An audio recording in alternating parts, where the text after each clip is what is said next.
सामाजिक स्थिति ऋग्वैदिक कालीन लोगों की सामाजिक स्थिति बता रहे हैं। कुछ नहीं है, शांत रहिए। डायरेक्ट तीसरा चैप्टर स्टार्ट होगा। अगर शांत रहिएगा तो ठीक, नहीं तो फिर दिक्कत हो जाएगा। और अभी बहुत सारा चैप्टर आपका इस हिस्ट्री में बचा हुआ है।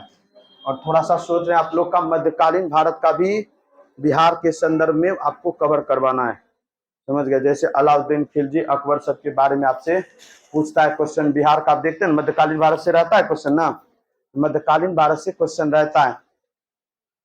तो देखिएगा, कहते हैं ऋग्वैदिक कालीन सामाजिक स्थिति आप लोगों को पढ़ाए थे। तो आपसे कुछ पूछ रहे हैं, आप जवाब दीजिएगा। ऋग्वैदिक काल में क्या नियोग प्रथा था? नियोग प्रथा का प्रचलन था? प्रचलन था। पर्दा प्रथा का प्रचलन था? पर्दा प्रथा? समाज कैसी थी? पितृ सत्तात्मक या मातृ सत्तात्मक? समाज में कितने वर्ग के लोग रहते थे? सबसे बड़ा इस समय में क्या था, समाज में 4 वर्ण के लोग रहते थे। लेकिन वर्ण का डिसीजन जो होता था ना, वर्ण का डिसीजन होता था काम के आधार पे, कर्म के आधार पे। सबसे इंपॉर्टेंट बात, इस ऋग्वैदिक काल में जो वर्ण का डिसीजन होता था किस पे होता था? कर्म के आधार पे। देखिए, अस्थिर से पढ़िएगा, बड़ी मेहनत से आए हैं, समझ गया। और नहीं पढ़िएगा, जुटोस खड़ा करके दूसरे डंडा मार देंगे, समझ गए। मारेंगे न, लेकिन मारने से ज्यादा बड़ा बड़ा बात बोल देंगे, समझ गए।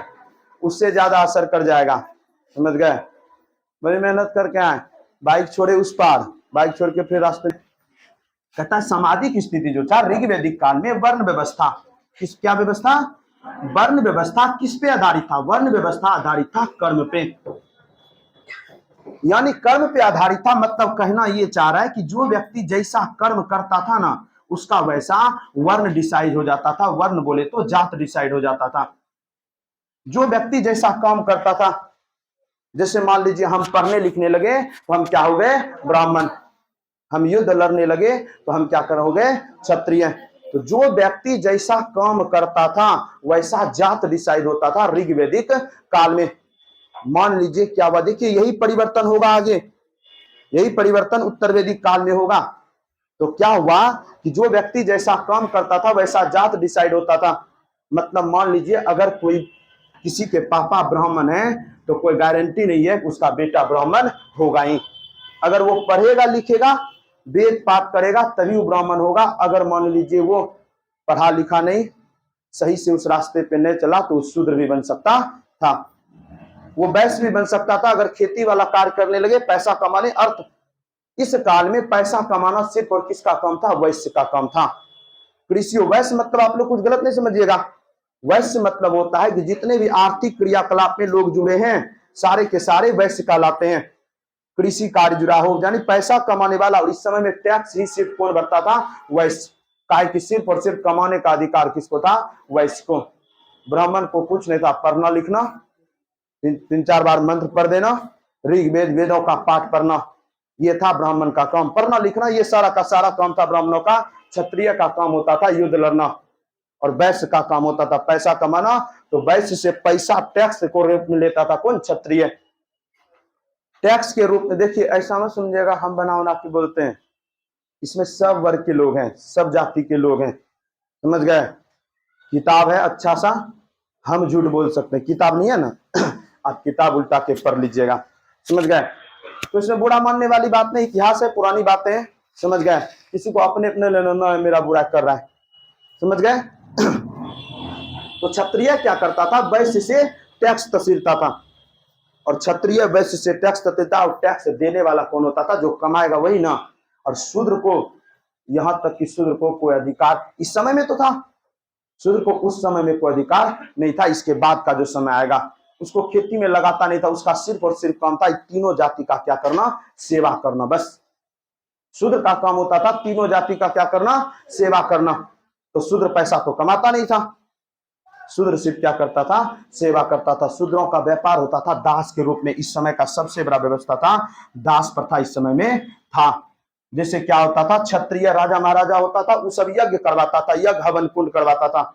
और जब यज्ञ हवन कुंड करवाता था तो क्षत्रिय क्या करता था? दान देता था ब्राह्मणों को।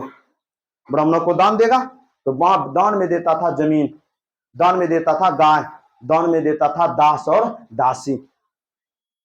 जो शूद्र व्यक्ति उसको पकड़ा, बोला तुम जाओ किसके यहाँ, उस ब्राह्मण के यहाँ, फलाना ब्राह्मण के यहाँ, तुम उसका क्या बन गया, दास। अब उस ब्राह्मण को जो जमीन मिला दान में, उस जमीन का कौन करेगा काम, ब्राह्मण करेगा नहीं, उसका कौन करेगा, दास करेगा। दास के साथ साथ दासी भी दी जाती थी महिलाओं को, और दास के रूप में सिर्फ शूद्र, कोई दूसरा जात नहीं, शूद्र को बनाया जाता था क्या, दास। इस लेवल तक शोषण होता था इस समय में। और इस समय में वर्ण जो होता था किस पे आधारित होता था, काम पे, कर्म पे आधारित होता था। जो जैसा काम करिएगा वैसा आपका वर्ण डिसाइड हो जाएगा। इस समय की सामाजिक व्यवस्था थी। आपको सामाजिक व्यवस्था के बारे में बताए थे, दो प्रकार के विवाह थे, अनुलोम विवाह और प्रतिलोम विवाह। अनुलोम विवाह और प्रतिलोम विवाह। इसके बाद बढ़ते हैं सामाजिक के बाद बढ़ते हैं आर्थिक में। आज पढ़ना मेन क्या, आर्थिक। और ऋग्वैदिक कालीन लोगों की आर्थिक की बात कीजिएगा, यानी पैसा कौड़ी के लिए क्या करते थे। ऋग्वैदिक कालीन लोगों का सबसे प्रमुख जो पेशा था पशुपालन। सबसे प्रमुख व्यवसाय कौन था, पशुपालन। आपको बोले थे कि आहारी लोग क्या किया करते थे, गाय चराया करते थे, गाय पाला करते थे।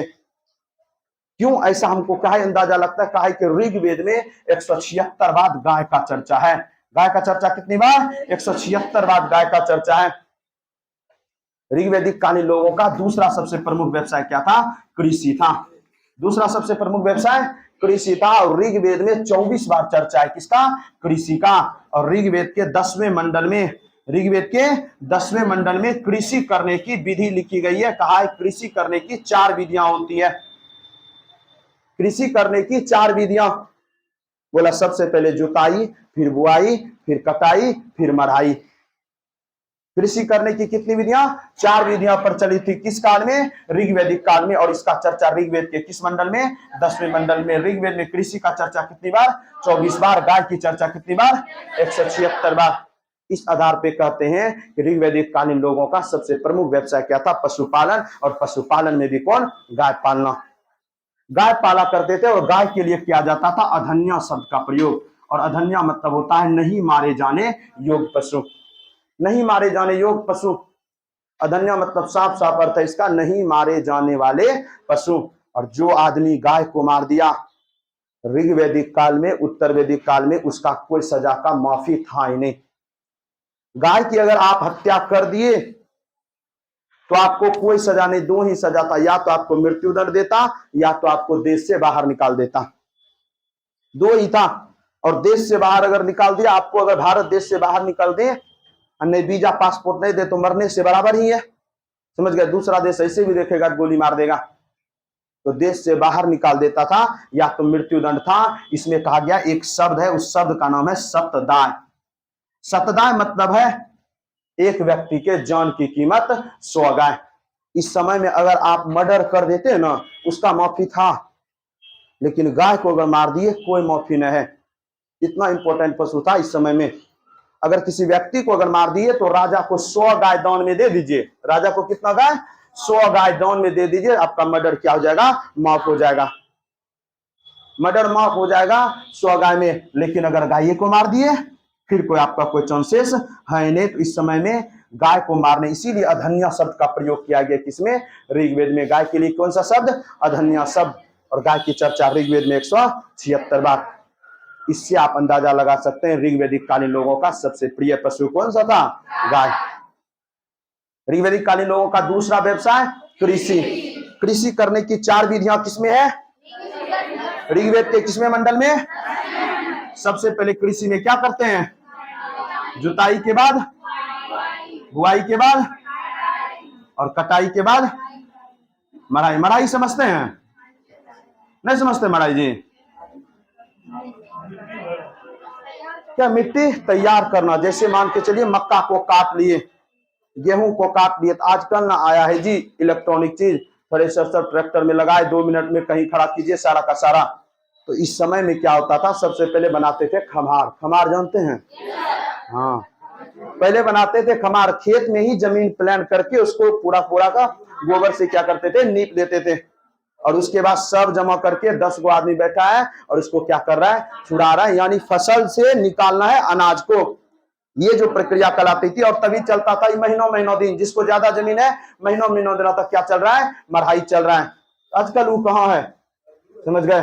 अभी कहा अब हल्का फल्का, अब जबरदस्ती हम जब बोल रहे हैं हल्का फल्का है फिर तैयो है, समझ, हल्का फल्का बोले, देखिए हर चीज है, क्या नहीं है, संस्कार यहाँ नहीं है।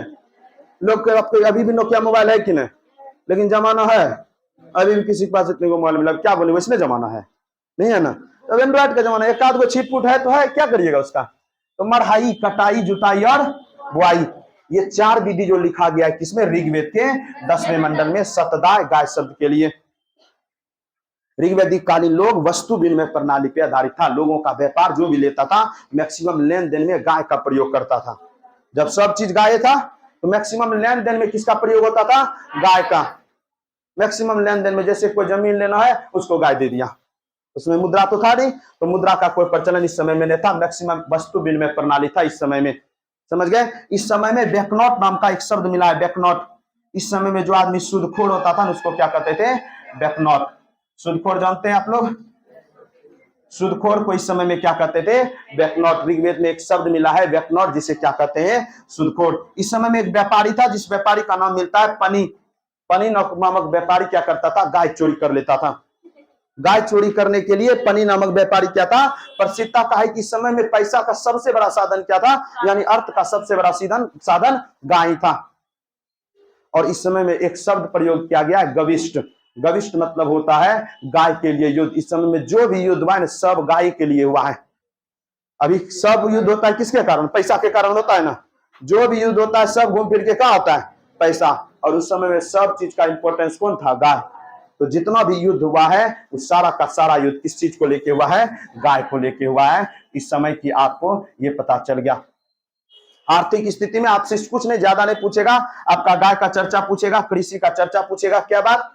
और ऋग्वेद में एक शब्द का चर्चा है, क्या बोले, ऋग्वेद में एक फसल का चर्चा है जिसका नाम है जौ।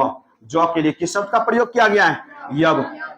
इसी वजह से हर पूजा पाठ में, किस पूजा पाठ में, हर पूजा पाठ में, कोई भी पूजा पाठ हो, जौ का क्या करते हैं, हम प्रयोग करते हैं।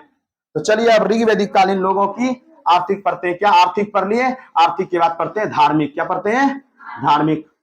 ऋग्वैदिक कालीन लोगों का धर्म कैसा था, बस वही था, बहुदेववादी था, एक से अधिक देवता था।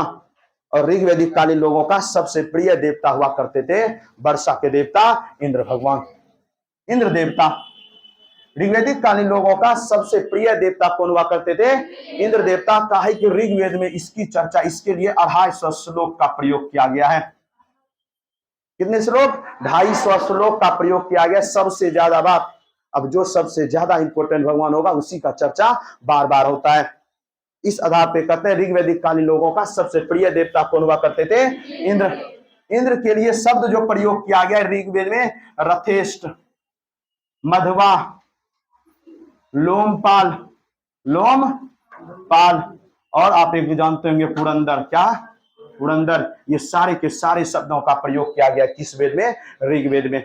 ऋग्वेद में आपसे डायरेक्ट पूछ सकता है इंद्र भगवान के लिए किन किन शब्दों का प्रयोग किया गया है, रथेष्ट, मधवा, लोमपाल और पुरंदर। और इंद्र को माना जाता था युद्ध का देवता और वर्षा का देवता।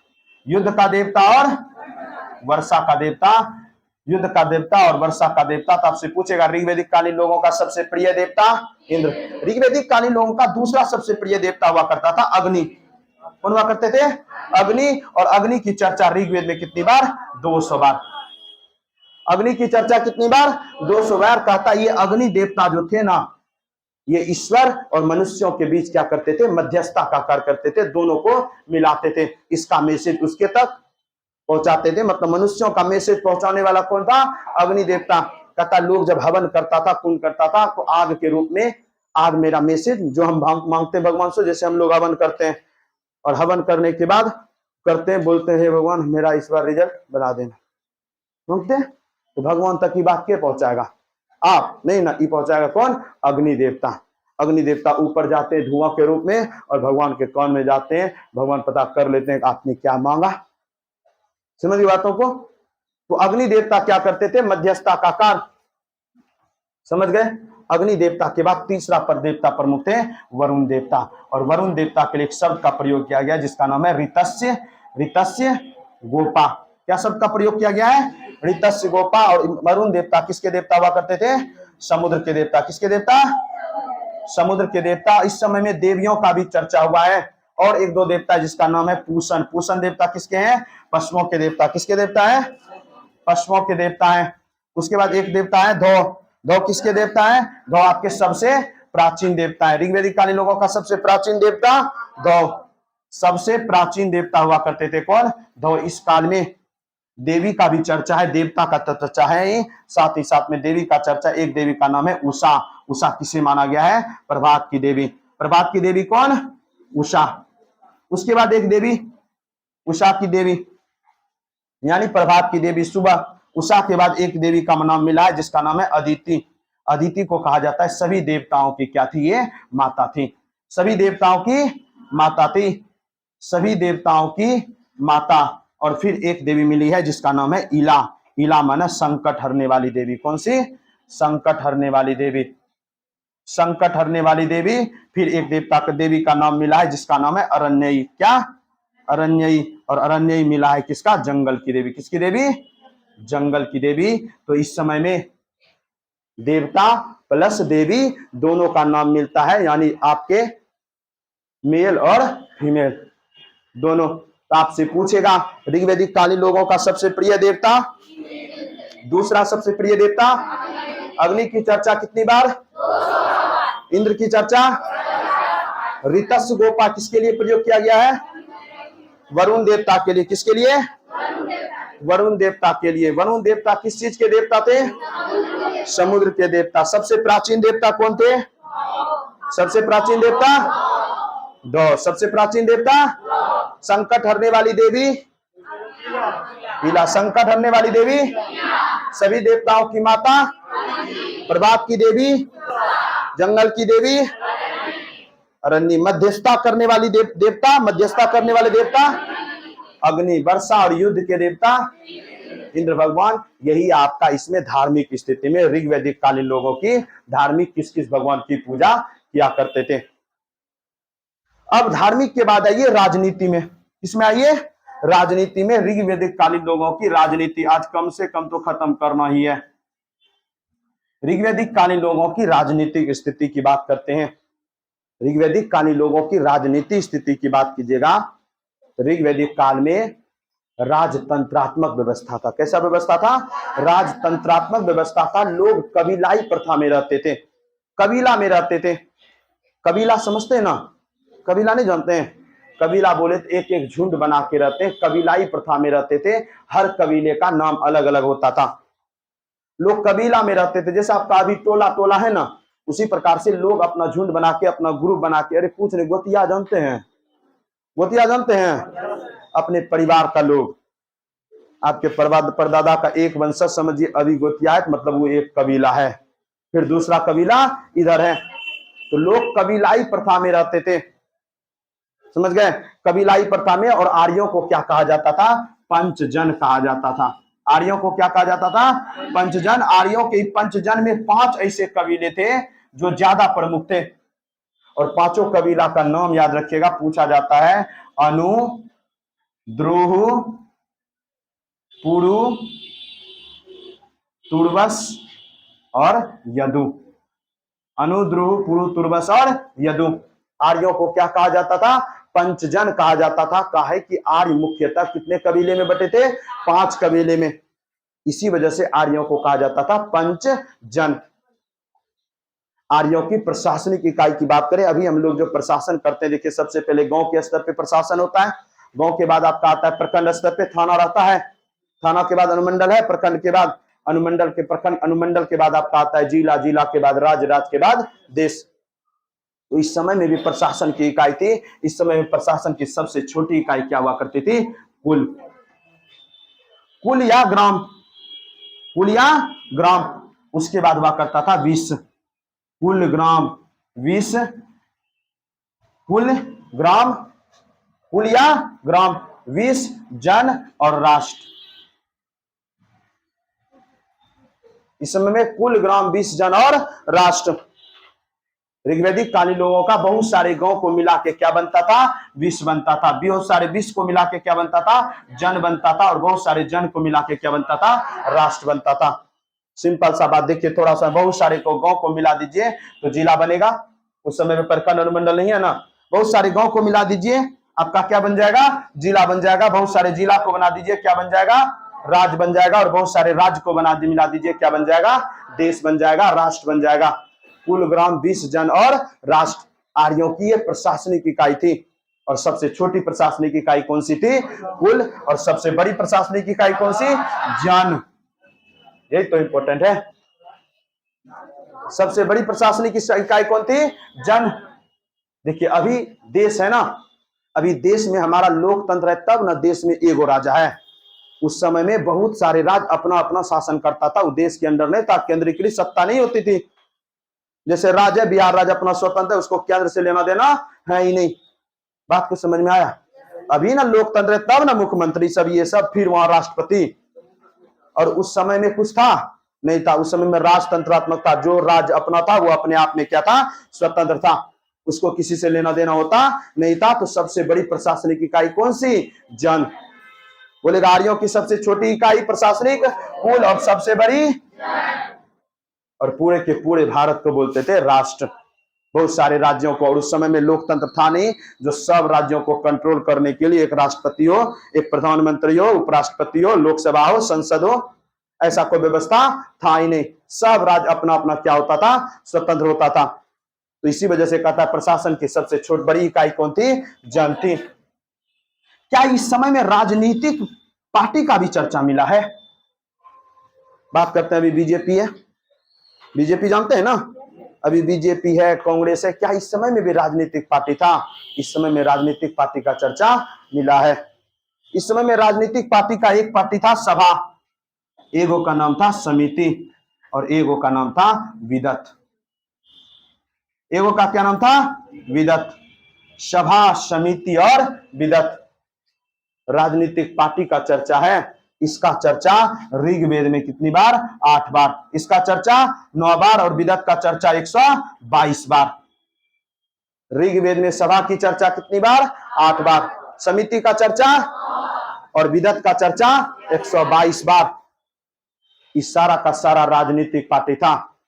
सभा जो पार्टी था, समिति जो पार्टी था, विदत जो पार्टी था, विदत पार्टी आम लोगों का संगठन था। बीजेपी में आज आप भी जाके शामिल हो सकते हैं अथवा या नहीं? अब कोर्स हो सकते हैं आप। इस समय में राजनीतिक पार्टी का प्रमाण मिला है, सभा, समिति और विदत पार्टी का। इस समय में राजतंत्रात्मक था, और आर्यों को क्या कहते थे? पंचजन, कुल ग्राम 20 जन और राष्ट्र, सभा, समिति और विदत। राजनीतिक हो गया, सामाजिक हो गया, आर्थिक हो गया और धार्मिक हो गया। अब और तो कुछ बचा नहीं। और कुछ होता है? और कुछ नहीं होता। अब होता है उत्तर वैदिक काल। अब क्या होगा? उत्तर वैदिक काल। और उत्तर वैदिक काल की बात कीजिएगा, इसकी बात कीजिएगा, उत्तर वैदिक काल की बात कीजिएगा तो 1000 BC से लेके, देखिए हम थोड़ा फास्ट चलेंगे। फास्ट इसलिए चलेंगे, काय बता रहे हैं, समझे?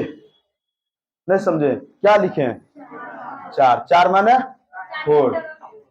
4 माने 4। समझ गया? हम सप्ताह में 4 दिन आपका क्लास लेंगे, तो हमको कोर्स भी कंप्लीट करना है। समझ गए? हम फास्ट नहीं चलेंगे तो आपका हम कोर्स कंप्लीट कर पाएंगे नहीं। समझ गए? 4 महीना, 4 दिन आप लोग को रूटीन नहीं मिला है क्या? अरे देखिए ग्रुप है, हाँ। 600 BC तक के काल को हम क्या बोलते हैं? उत्तर वैदिक काल। और उत्तर वैदिक काल में बहुत बड़ा परिवर्तन हुआ। और बहुत बड़ा परिवर्तन आया किस लिए जानते हैं? परिवर्तन आया लोहा के प्रयोग से। 1000 BC में अतरंजी खेरा से लोहा का प्रमाण मिला है उत्तर प्रदेश में। इससे पहले जो भी लोग थे, लोहा का खोज हुआ नहीं था। और जैसे इस पृथ्वी पे लोहा का खोज हुआ ना, इस पृथ्वी का काया पलट गया। कहता है कि विश्व में, प्राचीन भारत में अगर आपसे पूछे कि कोई ऐसा ईस्वी बताइए जिससे पूरे के पूरे प्राचीन भारत का इतिहास ही पलट दिया, तो वह ईस्वी कौन सा है? 1000 BC। और इसमें बोलेगा सबसे महत्वपूर्ण घटना कौन सा है? सबसे महत्वपूर्ण घटना कौन सा है? लोहा की खोज। लोहा की खोज के कारण पूरा का पूरा कायाकल्प पलट गया। कैसे पलटा इसको बताते हैं, आप समझिए। इससे पहले क्या था, सब लोग कबीला में रहता था, कबीला में रह के गाय पालता था, दूध होता था, खाता पीता था, जैसा उसका जीवन चलता था चला रहा था वो। लोहा का जैसे ही खोजवा, और लोहा का जैसे ही एक चीज खोजवा, सबसे पहले उन्होंने क्या किया, औजार बनाया। समझिएगा, जब औजार बनाया, औजार बनाने की वजह से वो क्या करने लगा, जंगल को काटने लगा, और जंगल को काट के जंगल युक्त भूमि को खेती योग्य भूमि में क्या किया, परिवर्तित किया। अब लोग पशुपालन छोड़ के ज्यादा फोकस किस पे किया, कृषि पे किया। और जैसे ही भूमि बढ़ाने लगा, अब जो उसके पास ज्यादा आदमी, जिसके पास ज्यादा लोहा, तो वो क्या करता था, पेड़ पौधा ज्यादा काटता था, और जो जितना काटा उसका जमीन उतना बड़ा। अब समझिएगा, एक चीज आया, एक चीज ये आया, अब जमीन हड़पने का, जमीन ज्यादा फैलाने का क्या लगेगा, प्रतिस्पर्धा होगा, होर लगेगा, जिससे हमारे देश में राजाओं की उत्पत्ति होगी, और राजा शासक वर्ग अब क्या करेगा, जमीन को लेके लड़ेगा। पहले तो गाय था, और गाय था तो उसमें जबरदस्ती गाय चोरी करता था व्यापारी सब, और कुछ तो था नहीं। इंपॉर्टेंस सबसे बड़ा क्या था, गाय का। गाय ज्यादा से ज्यादा चोरी कर सकते हैं, अपना मुंह छू मंतर तो नहीं जो 50 गो गाय बना लीजिएगा, वैसा कुछ सिस्टम था नहीं, तो वैसा प्रतिस्पर्धा नहीं था। लेकिन इसमें प्रतिस्पर्धा था, अनलिमिटेड जमीन था।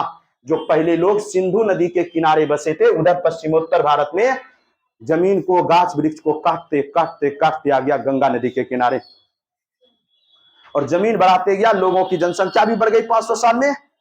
लोहा के परिवर्तन से जब प्रतिस्पर्धा आया, तो प्रतिस्पर्धा आया तो एक कबीला दूसरे कबीला से क्या करने लगा, लड़ने लगा, एक दूसरे से क्या करने लगा, लड़ने लगा। जब लड़ने लगा तो एगो लीडर तो होगा ही, वही लीडर क्या बना, राजा बना।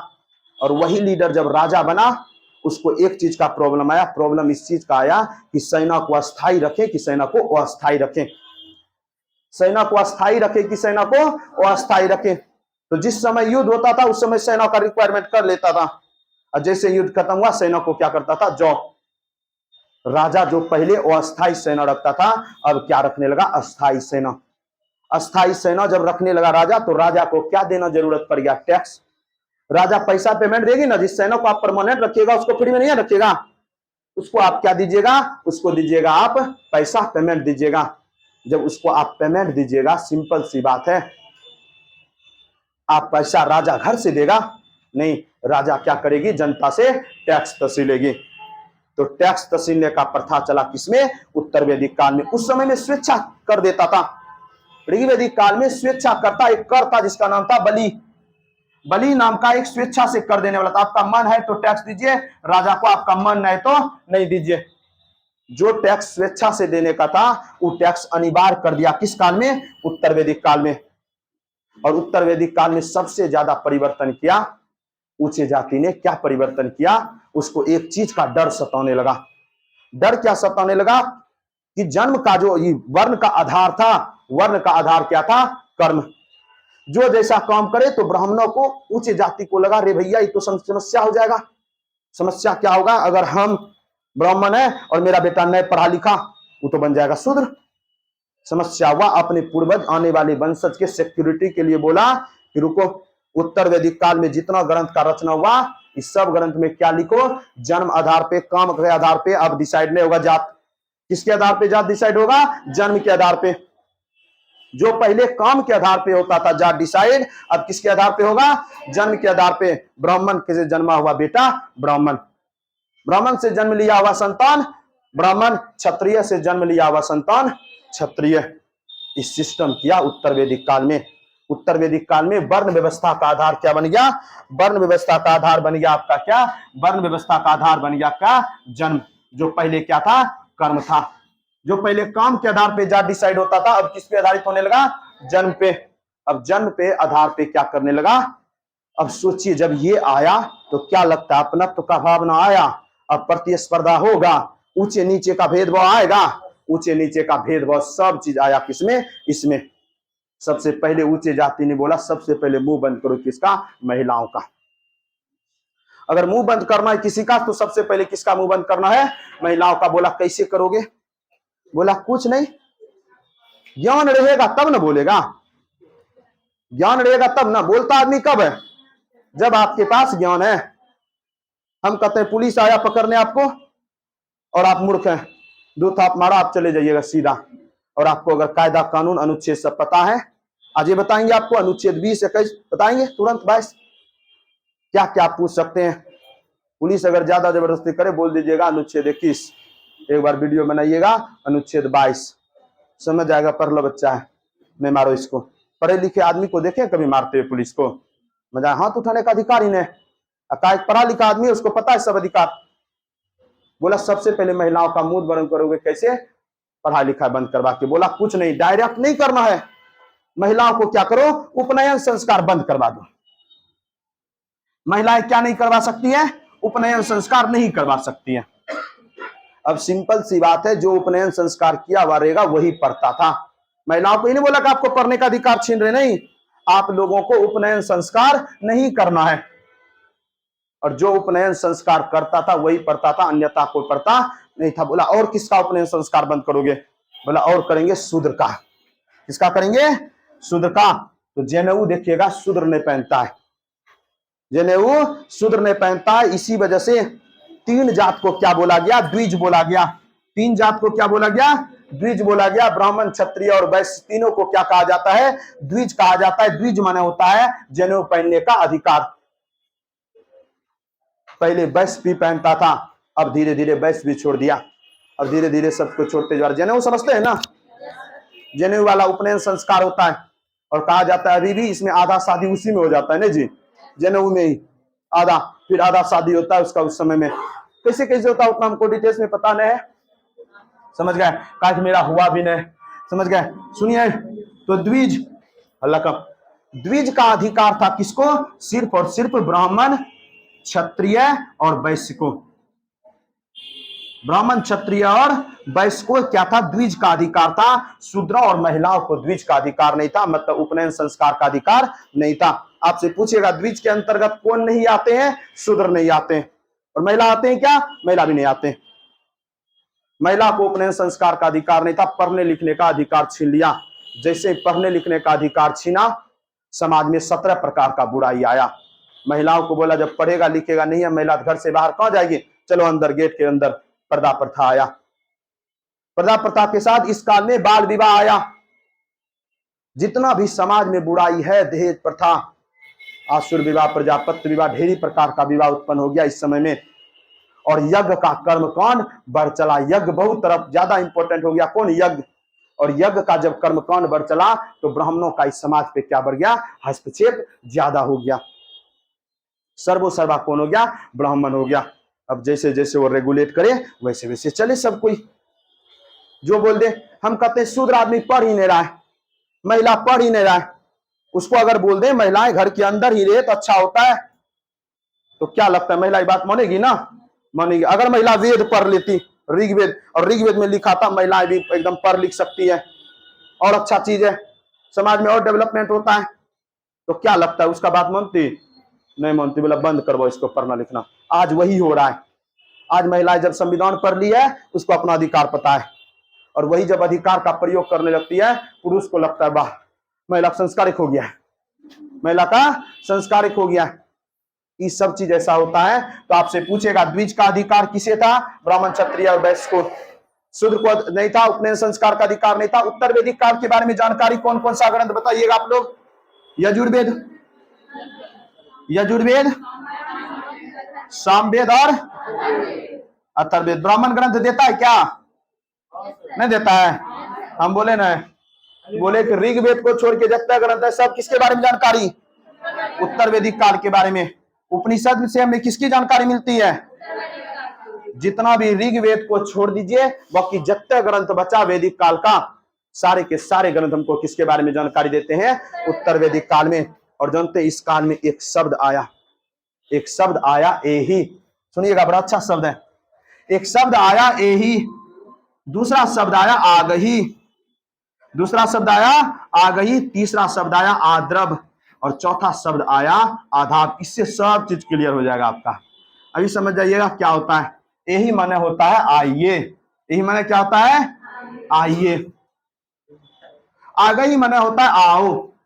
आ गई माने होता है आओ। आद्रव मतलब होता है जल्दी आओ। क्या होता है? जल्दी आओ। और आधा मतलब होता है दौड़ कर आओ।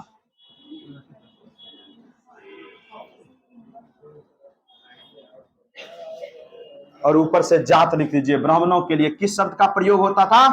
यही के लिए। क्षत्रिय के लिए, क्षत्रिय के लिए आ गई, और वैश्य के लिए आद्रव, और शूद्र के लिए।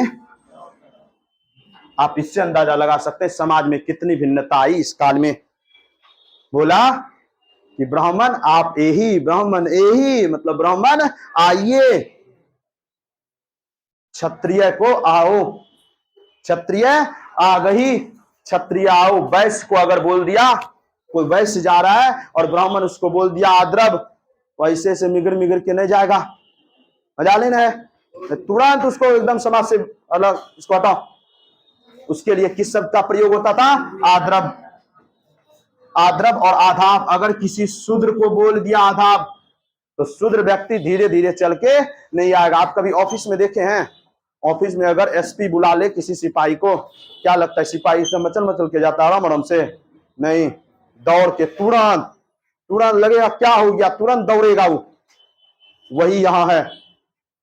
ब्राह्मण अगर किसी शूद्र को बोल दिया आधाव, आधाव मतलब दौड़ के आइए। देखो मूवी देखिएगा, शूद्र मूवी है, सिनेमा हॉल में नहीं लगने दिया उच्च वर्ग के लोगों ने, लेकिन यूट्यूब पे फ्री है।